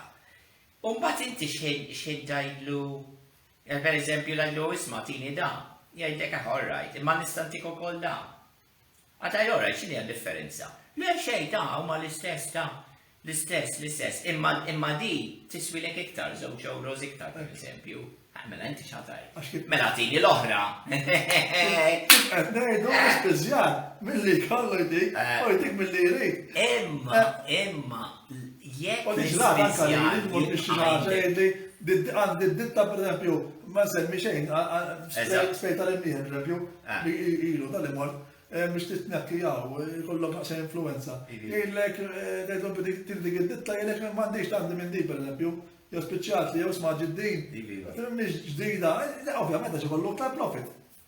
Jew ikollok tal-profit, imma sakemm l-ispiżjar jew l-ispiżerija huma indipendenti, jiġifieri. Imma d-dependenza sa ċertu punt. Għax jekk l-ispiżjar għandu il-supplier tiegħu qed iktar mill-ieħor, pereżempju, għalkemm l-ieħor għandu mediċina forsi aħjar, imma l-ispiżjar ħajażel mill-min qed l-iktar lieħ biex jibgħet il-prodott tiegħu. Ġifieri dina. U dik hija parti mill-globalizzazzjoni. Di saret jekk nistgħu nużaw il-kelma metaforika, saret l-alla ġdid. Il-globalizzazzjoni, il-reliġjon ġdid, speċi ma konna tajba ħaġa tajba, din hija l-globalizzazzjoni. Li inti taħseb illi għandek iktar għażla. U m'għandekx, għandek inqas għażla xi jikkontrolla kollox. U għadha pitada anke il-chains, il-pharmaceutical chains, ikunu il-proprjetà tal-industrija farmaceutika, ġifieri ta' min qed jimmanifattura il-mediċini u dik hija dak huwa periklu. Għax min jipproduċi m'għandux ikun l-istess li qed jibieħlek ġol ħanut, ġol l-ispiżerija, għax inti għandek l-ispiżjar illi suppost jiggwidak. Mhux qiegħed hemm aġent tal-kumpanija tal-manifattura. Dik hija l-problema tal-globalizzazzjoni. Għalhekk bdejna l-programm li għandna ħafna korruzzjoni. U din hija korruzzjoni tista' tkun diretta qed jixaħmek, jew indiretta illi qed jixtrik bil-pulit. Dan anke diretta, pereżempju, ħanġib eżempju ħolina fin-negozju qiegħed. Pereżempju jiġi dan il-persuna li għandu d-ditta, jelek isma' d-ditta qed nagħmellek it-tabelli fuq il-bib, ħanamillek l-iskaffar, ħanamillek id-dawl, ħanejnek, ħantik il-prodotti anki tħallasni bid-dejn, u inti x'tagħmel? Tmur miegħu. Mbagħad jgħidlek tiegħi biss imma mbagħad. Għalek tiegħi biss. U din qed tiġri, u x'ġara eżatt issa f'affarijiet oħra tinsemmi, fil-baġġija tiġri wkoll. Imma qed insemmi affarijiet oħra, pereżempju ma nsemmi mhux nsemmi supermarket sewa, però tmur hemm inti ssib il-prodotti tiegħek. Tiegħek biss, u tħossib naqrid minn tal-oħrajn. Naqrid, imma tiegħu kollu irħas. Eżattament bħalma tispjega inti però fil-prodotti tal-ikel. Għalhekk hemm il-globalizzazzjoni anke hemmhekk dieħla. U għalhekk aħna il-problema ta' pereżempju meta ikollna franchising, pereżempju l-istess ħaġa, tiġi globalizzazzjoni, ħalu tal-hamburgers, ma nsemmix isem tajjeb f'kull pajjiż. Jifqgħu. Jifqgħu ma jgħidlek il-prezzijiet. X'inhi kissillek iż-żgħar u l-ġaħan. Għax id-ġaħan tkun jaqpa jmur jixtri minn għandaw il-ħwienet. Ma jifhimiex li din għandha ħataqtalu saqa lilu, ħajkisser iż-żgħir biex jikberu biex mbagħad l-aħħar mill-aħħar jolli l-prezz, l-aħħar mill-aħħar jolli l-prezz. Żgur li jolli. Għax huma jgħidlok is-suq. Fl-Ingliż hemm l-espressjoni to corner the market. Is-suq inti tant ikollok saħħa li inti tista' tikkontrolla s-suq għax jekk l-argument inti għandek 90% tas-suq mela inti tista' tikkontrolla. U dik il-globalizzazzjoni hija forma fejn il-kbar, il-ħut il-kbir, qed jiekol il-ħut iż-żgħir kollu. U qed jikkontrolla s-suq. U wara kemm qegħdin jgħidu għax hemm suq liberu, suq ħieles, ta' mu veru xejn huwa fittizjuż. Mhux tal-li hekk. Huwa fittizjuż għax maħniex qegħdin nitkellmu fuq suq ħieles. Kien hemm żmien meta kellna. Mhux tal-li hekk, ninċentivaw meta jiġi supermarket minn barra, għax ġej minn barra, imma it-taxxa tkun naqas tiegħu minn tal-Malti. Mela hemm irridu naraw għaliex da jiġi u jħallas inqas mill-Malti minn fejn ġejja din. Għaliex da jimla kullum kien u jibdi fuq l-hemm u l-għaw u biżett u jikber l-hemm. Għax il-benefiċċji tat-taxxa huma ħafna ħjar. Il-pis tat-taxxa li mhu xejn. Apparti li huwa kbir qed jaħallas ħafna inqas. U miskini huwa żgħir għandu iktar pis. Mhux ħajkber. Mela inti qed tkisser iż-żgħir. Qed tkisser iż-żgħir biex ma jikber qatt. U qed tgħin il-kbir biex jikber iktar. U dak mhux din mhijiex. U dak mhux suq ħieles, ta' parsi suq ħieles, imma effettivament dak huwa jissejjaħ jew monopolju jew kartell. Monopolju għandek wieħed mono għandu qed jikkontrolla s-suq kollu. Jew għandek kartell miftemin bejniethom illi jikkontrollaw is-suq. Mbagħad jikkontrollaw is-suq, jikkontrollaw il-prezzijiet li huwa illegali, Ma sax jikkontrolla l-prezzijiet. U anke dak jiġi conspiracy, Mario. Ara kif bdejna fuq il-kelma conspiracy. Għax apparti li hemm ir-rejati, jiġifieri il-criminal laws, hemm ukoll il-liġijiet fil-kummerċ. Fil-kummerċ huwa illegali illi inti tiffissa l-prezzijiet. Jekk għandek żewġ kumpanniji jew iktar li jiltaqgħu u jiftehmu biex jiffissaw prezzijiet, tiġi conspiracy. That is also a conspiracy. Conspiracy for price fixing. Għalhekk il-kartell huwa legali. Żgur. U monopolju huma legali, ma ta' parsi għandna ħafna suq ħieles. M'għandna xejn. U mhux suq ħieles, mhux qed ngħid għal biex niftehmu għax aħna ura drop in the ocean aħna żgħar. Jien qed ngħid għad-dinja kollha, inkluż il-Gżejjer Maltin. Imma għad-dinja kollha għax hemm sejra. Illi s-suq ħieles qed jonqos, qed jiċkien. u hemm kontroll tas-suq kollu tramite il-monopoli u tramite il-kartell. U ta' parsi taħseb li għandek għażla. U mbagħad x'inta tibda tagħmel riċerka tara l dawn il-erba' kumpaniji huma proprjetà tal-istess wieħed. Mela m'hemmx għażla qed jagħtuk ta' parsi għażla.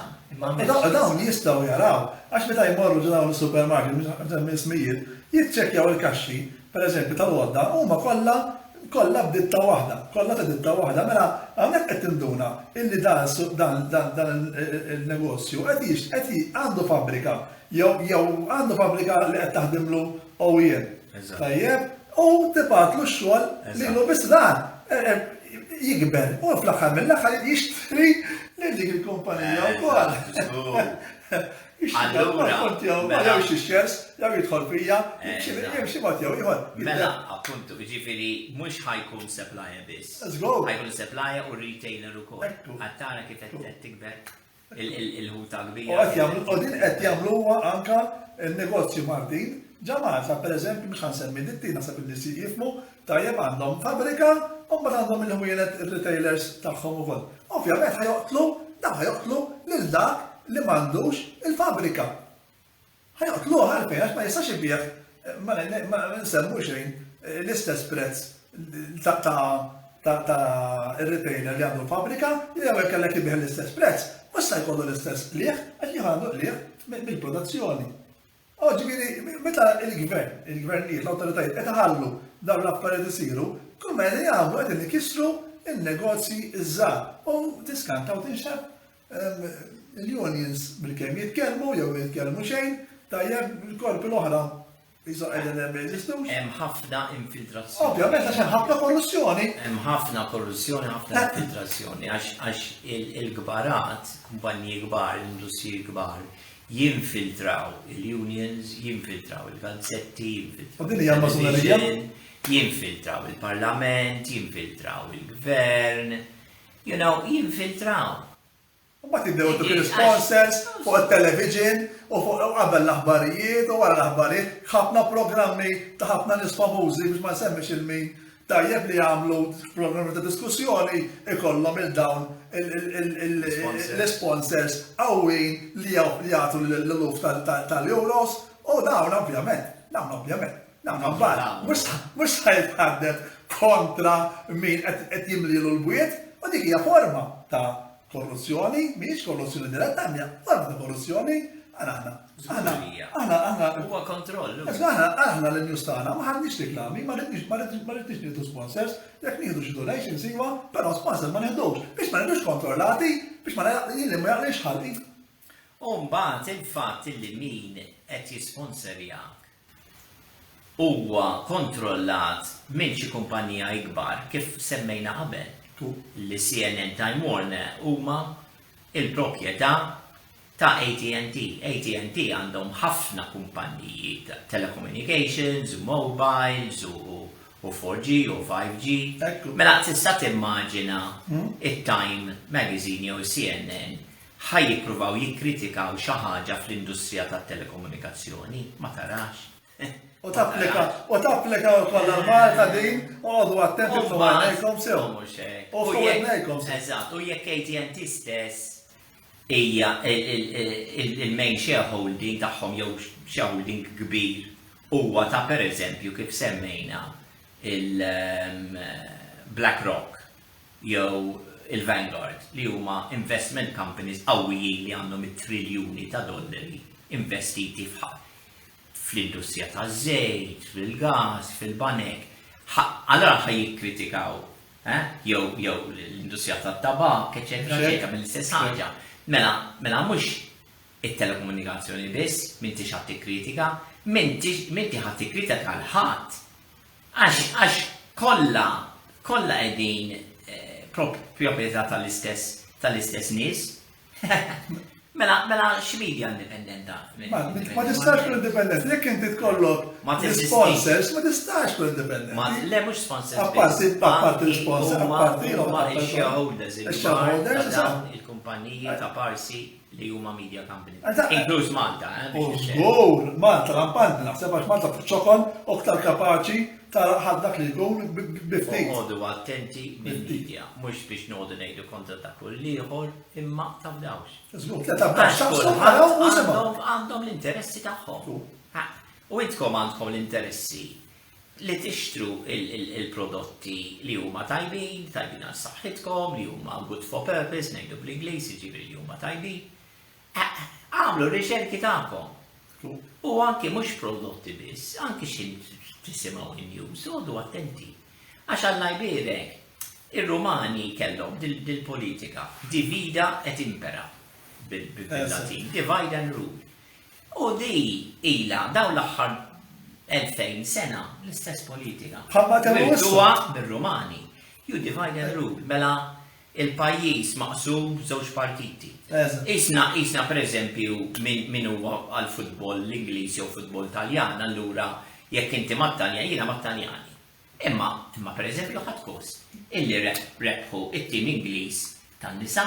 Daqshekk mhux hekk. Tlet ġimgħat ħadd kost. Għalija, they deserve it too. Minix it-tip illi għax jiena nżomma Taljani mela l-Ingliżijiet. Mela xieġifieri da divine and rule. Din hija polarization. Qegħdin iffirdu lin-nies. Biex inti tkun jew ta' partit wieħed jew ieħor, jew ta' kulur wieħed jew ieħor, jew ta' klabb wieħed jew ieħor. Jew ta' Russja l-Ukrajna. L-istess ħaġa. L-istess ħaġa.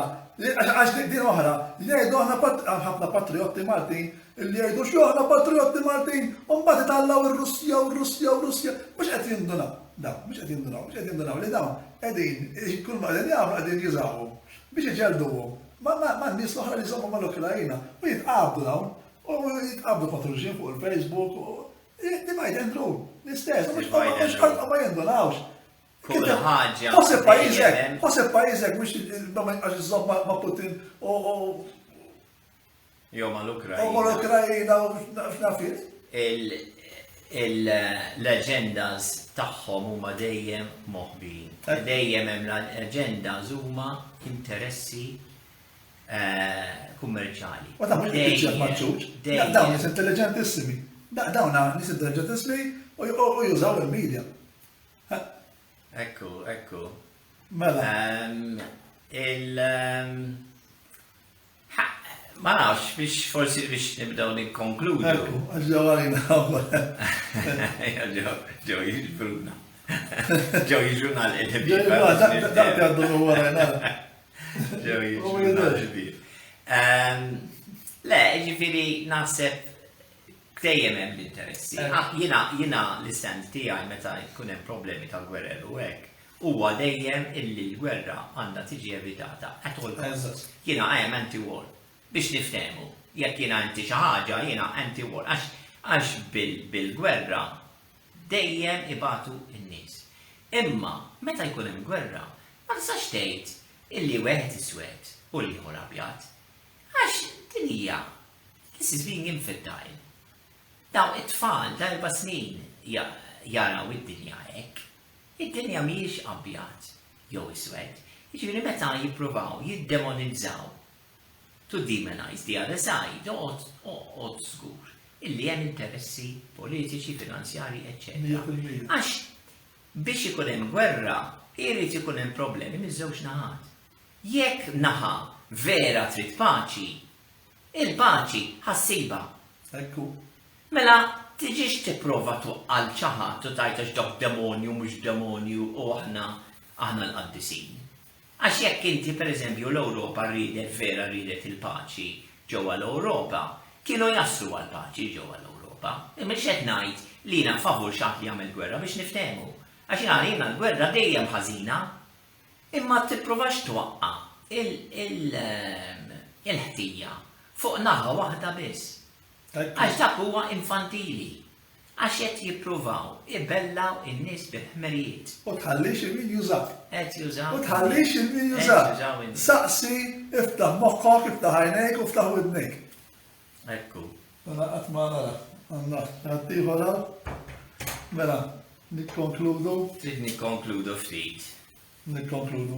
Mela, Kelli Rudolf, l-avukat, Rudolf Ragonesi, edin għandu, forsi għal minn naqaq ma' aktar tard, edin għandu post għonek ġas għallija, fejn il-qoddim ħajamel ċentru tal-yoga, anka tiġi bidem relax, biex namillek iklam, imma Le, mux ħajkun fuq bazi kummerċjali, anyway, ġiri ħajkun fuq ħagġa filantropika. Għall-edukazzjoni, ġiri mux li jkun hemm tħul minna, illi tkun xi ħaġa biex. Inti bżorri, għax għandek l-NGO, ġiri, għaf l-NGO, Ili fl-NGOs u fl-attivitajiet filantropiċi, jekku. Allora, l-ideja miex li tkun xi ħaġa kummerċjali. Għamma għandek ġmila, għandek, Grazzi. Mela men jinn nasa roħa nabba. Ġiri, kikun esta ma neġiġ lem. Għanajdilkom, għax għaw kwiet. Xintrit taħbes qabza, tista mux xintrit. Mela, minna unnek ħanalqu, nselmulkom, nafx nizid ċaħġa. Le, xej, forsi kem naċċenaw fuq dak li għadna, mux li għedin niprofaw nipperswadu l-nis fuq xaħġa li temlu l-ewlili jew lilek jew xaħġa. Taf dawx. Taf dawx. Ikkwestjonjaw u saqsu għamlu riċerki ta'kom stess. Dik li kan ħaġa importanti. Għax daqs kemm nista' ngħid Merija jien, jista' jiġi jgħid Merija xi ħadd ieħor. U mhux kwestjoni li ngħidlek jien għandi raġun u ħadd ieħor m'għandux. Ngħidlek taf dawx għax tant hawn korruzzjoni u tant hawn aġendi li huma finanzjari u bbażati fuq il-poter u fuq il-flus. Taf dawx. Għamlu r-riċerka ta'kom stess u s-saqsu. U tgħodux tibżgħu bis-saqsu, u tgħodux tibżgħu min jiġi jipprova jgħajjarkom għax tkun qed tippruvaw is-saqsu. Dik biex ngħidu, mhux li temnu lilna. Tħallux il-min jaqsamkom. Eżatt, dik importanti ħafna. Għax hemm laqda. Dik importanti ħafna għax dika divide and rule għax hemmhekk ikollhom U qegħdin jirnexxielhom ma' ħafna nies, qegħdin jirnexxielhom anke għal isma' fħom miftuħ, qegħdin jirnexxielhom idawrulkom l-opinjonijiet tagħkom. U wieħed kontra l-ieħor, anki jekk għandna opinjoni differenti, għalfejn għodu niġġieldu. Għandna inkomplu nirrispettaw l-opinjoni differenti jew ġew għall-familja tagħna stess, jew il-ħbieb, jew ħaddieħor, jew il-ġirien, eċetera, eċetera. Jew anke partit ieħor jew għalfejn għodu jisnu dik il-mibeda. Fejn ma naqblux, ma naqblux. Jiena fejn nara ma' ċerti nies illi ma naqbilx, ngħid ħalli prova nara fejn naqblu. U tibda tibni fuq fejn taqbel, għax ma jistax ikun illi żewġ tnejn min-nies ma jaqblu fuq xejn, mela ipprovaw sibu il-komun fejn taqblu, u mbagħad minn hemm tibdew tibnu. Mbagħad tgħid alright, imma fuq din ma naqblux, u dik l-oħra ma naqblux, imma forsi fuq din. Diskutija. Diskuti. Anzi, u staqsi, u tipprovax tbella l-opinjoni tiegħek li ħadd ieħor. Jiena nieħu bixi. Staqsi. Għamel il-mistoqsijiet. Għax tibni opinjoni tista' tkun tbiddel l-opinjoni. Jiena dejjem biddel l-opinjoni, l-opinjoni tiegħi illum mhix l-opinjoni li kelli 20 sena ilu ma. Għax allura kieku jiena twellit konna f'kollox. U mitt ma tal-lim xejn, għax twellit li kont diġà konna kollox, ġifieri jiena dejjem inbiddel, iktar ma naqra, iktar ma nistudja, iktar ma nosserva, iktar ma niċċallenġi anki li nnifsi. Nikber u nitgħallem, mhux ta' parsi nifhem f'kollox, għax dik il-problema, kulħadd Alla jbirek jaħseb li jifhem f'kollox.